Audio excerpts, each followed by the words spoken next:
So recently, Ashraf Ismail sat down for a podcast interview with Game Informer. Now, there was a lot of information shared there, and Cole from The Ones Who Came Before arranged a roundup of all the information that Ashraf Ismail gave at this interview, which I will link in the description. But there's some stuff in here that I found to be personally quite interesting, so we're going to take a look at this. All credit for rounding this up goes to The Ones Who Came Before, so I'll leave a link in the description. So the first thing is Assassin's Creed Origins will have a tone and feel that is reminiscent of Assassin's Creed 4 Black Flag. Now this means that when we play the game, we will feel as if we did when we played Assassin's Creed 4, similar feel, stuff like that, very interesting. So obviously the tone is light-hearted exploration sort of thing. There are ships and naval vessels in the game that are bigger than the boats we saw at E3, and there are other naval combat opportunities, something that is closer to what we had in Black Flag, but not quite. But they aren't going into that just yet. Years of research went into the Egyptian culture, religion and diversity to make the game right.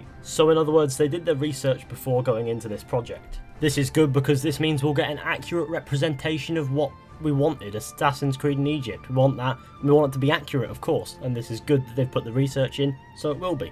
The team decided to go with a quest structure because there are so many stories that they wanted to tell players, and a quest-based system would be the best way to do this. No complaints there, some of the best stories in gaming are definitely from RPG quest-based games. Sandstorms are dynamic and happen randomly throughout the world, closer to the deserts of course. You don't take damage directly from sandstorms, but your visibility is greatly limited, so you won't take damage from a sandstorm like it's a rogue wave in Black Flag, but you won't be able to see very far in one. So it's probably best to avoid them, more so that you'd see where you're going. Also, Senu cannot see anything during a sandstorm, so although you can use Senu, I do believe, there's no point. We also got some details about the cities. So Alexandria is slightly bigger than Memphis in the game, and Alexandria is also at least twice the size of Havana from Black Flag. Now, Havana was probably the smallest of the cities in Black Flag because Kingston had a district that made it quite big. It was actually more like the medium one. So that was quite big, fairly, for a small little city. So Alexandria is at least twice the size of this, if not more, and Memphis is probably about twice the size. So the cities are quite big. The story as to how Bayek and Senu came to be sort of connected may be explored in Assassin's Creed Origins beginning, but Ashraf Ismail didn't want to spoil anything. Senu is, however, narratively important. We got some details about the tombs as well. Tombs contain puzzles, navigation puzzles, hidden secrets, navigation challenges and some combat challenges.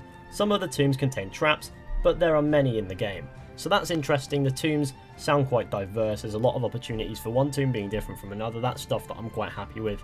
Navigation has apparently been changed so that players have much more control over movement. The team have acted on feedback. It's now super responsive and every surface is climbable. Now, I like the responsive part. Every surface climbable. Not entirely sure about that. I'll have to see it in action.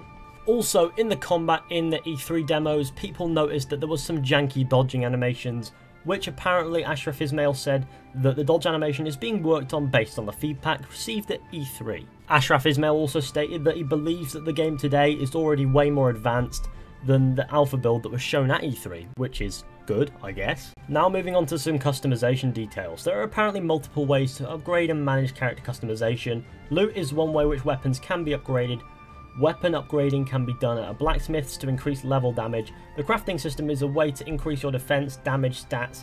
These are items that can be used by Bayek, and by crafting you can see the improvements, etc, etc. Alterations to Bayek's appearance such as beard and haircut are apparently in talks. They want to put it in, or they're debating putting it in or something, but either way that'll be cool because we get that very mildly in The Witcher 3. It would be cool to have that opportunity, to be able to change your beard and your haircut. A beard growth system really adds to the immersion as you're exploring your beard grows. I find that to be quite cool. So hopefully it's in Assassin's Creed Origins. Now, when talking about the modern day, Ashraf Ismail said this: when it comes to modern day and marketing, I'm the game director. I'm focusing on finishing the game. I mean the PR and marketing team.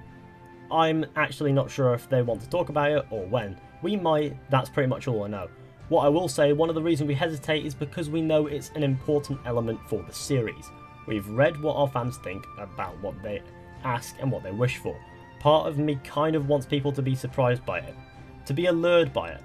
So I'm not even sure at this point if we should. I would rather have people be more surprised by the experience rather than, you know, here it is. Ashraf believes that people will be happy with the modern day aspects of the game, blah blah blah blah. If you could grasp that through my terrible reading, what he basically said here is that he seems to be quite confident in the modern day, but he doesn't want to say too much just yet.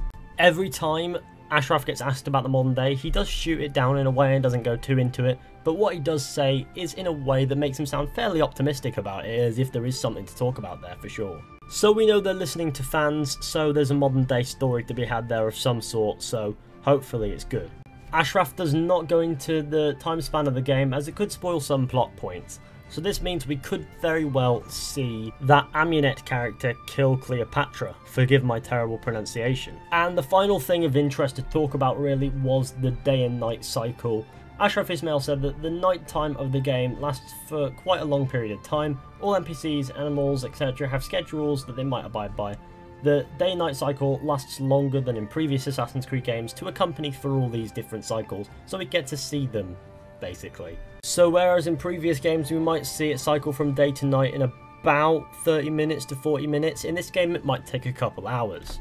So there you have it, there's some pure news for you sweet boys. If you want to go check it out, I'll leave a link to my source, The Ones Who Came Before, where Cole96 rounded all these things together, so go ahead and drop them a like and give their posts a like and things like that. Leave a link in the description, I'm sure they'd appreciate it. There is a lot more on there as well if you want to read about that, but I didn't include it because we either already knew it or it wasn't too interesting. But thanks for watching, hope you enjoyed. Be sure to go ahead, leave a like, subscribe, share, comment, etc. Let me know what you think about some of these things, and I'll see you all in the next one with another video. So yeah, fall out.